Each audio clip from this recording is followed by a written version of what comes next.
राधे राधे भक्तों। आज मैं आपको कार्तिक मास मुहत्तम के 27 राधे राधे भक्तों। आज मैं आपको कार्तिक मास महात्म का 27वां अध्याय सुनाने जा रही हूँ।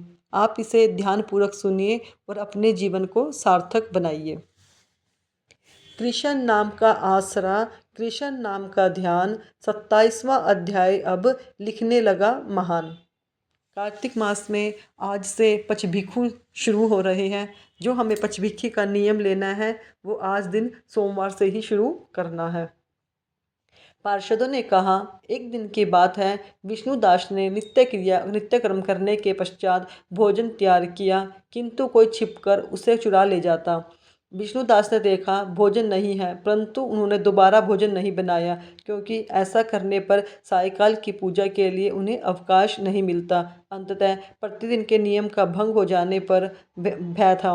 उस दूसरे दिन पुनः उसी समय पर भोजन बनाया। वे ज्यों ही भगवान विष्णु को भोग अर्पण करने के लिए गए, त्यों ही किसी ने आकर फिर सारा भोजन हड़प लिया। इस प्रकार 7 दिनों तक लगातार कोई उनका भोजन चुराकर ले जाता रहा। इससे विष्णुदास को बड़ा विस्मय हुआ। वे मन ही मन इस प्रकार विचार करने लगे, अहो, कौन प्रतिदिन आकर मेरी रसोई चुरा ले जाता है। यदि दोबारा रसोई बनाकर भोजन करता हूँ तो सायंकाल की पूजा छूट जाती है। यदि रसोई बनाकर तुरंत ही भोजन कर लेना उचित हो तो उस मुझसे यह न होगा, क्योंकि भगवान विष्णु को सब कुछ अर्पण किए बिना कोई भी वैष्णव भोजन नहीं करता। आज उपवास करते मुझे 7 दिन हो गए। इस प्रकार मैं व्रत में कब तक स्थिर रह सकता हूँ। अच्छा, आज मैं रसोई की भली भांति रक्षा करूँगा। ऐसा निश्चय करके भोजन बनाने के पश्चात वह कहीं छिपकर खड़े हो गए। इतने में ही उन्हें एक चंडाल दिखाई दिया, जो रसोई का अन्न हरकर जाने के लिए तैयार खड़ा था। भूख के मारे उसका सारा शरीर दुर्बल हो गया। मुख पर दीनता छा रही थी। शरीर में हाड़ और चाम के सिवा कुछ शेष नहीं था। उसे देखकर श्रेष्ठ ब्राह्मण विष्णुदास का हृदय करुणा से भर आया। उन्होंने भोजन चुराने वाले चंडाल की ओर देखा, कहा, भैया जरा ठहरो, जरा ठहरो, क्यों रूखा सूखा खाते हो, यह घी तो ले जाओ।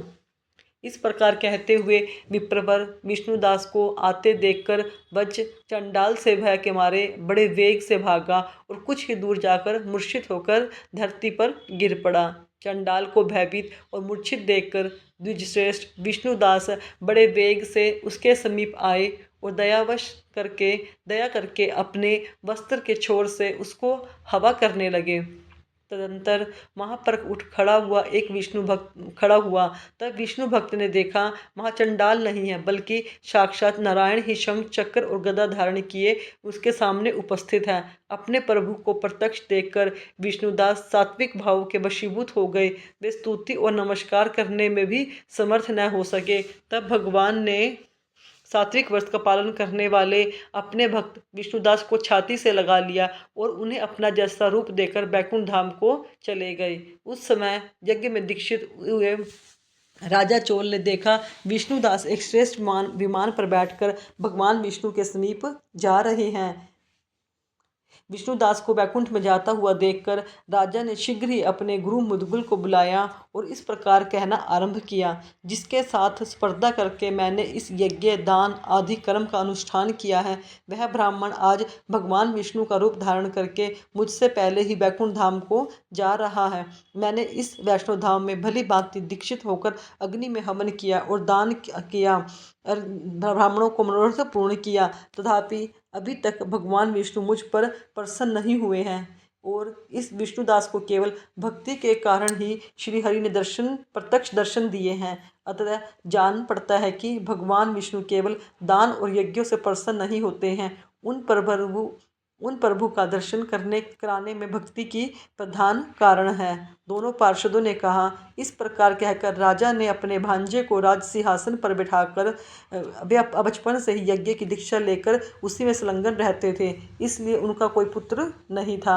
यही कारण है कि उस देश में अब तक भांजे ही राज्य के उत्तराधिकारी होते हैं। भांजे को राज्य देकर राजा यज्ञशाला में गए और यज्ञ कुंड के सामने खड़े होकर भगवान विष्णु को संबोधित करते हुए 3 बार उच्च स्वर से निम्नांकित वचन बोले। भगवान विष्णु, आप मुझे मन, वाणी, शरीर और क्रिया द्वारा होने वाली अविचल भक्ति प्रदान कीजिए। इस प्रकार कहकर वे सबके देखते देखते अग्निकुंड में कूद पड़े। बस उसी क्षण भक्तस्य भगवान विष्णु अग्निकुंड में प्रकट हो गए। उन्होंने राजा को छाती से लगाकर एक श्रेष्ठ विमान में बिठाया और उन्हें अपने साथ बैकुंठ धाम को प्रस्थान किया। नारद जी बोले, हे राजन, जो विष्णुदास थे वे तो पुण्यशील नाम से प्रसिद्ध भगवान के पार्षद हुए और जो राजा चोल थे उनका नाम सुशील हुआ।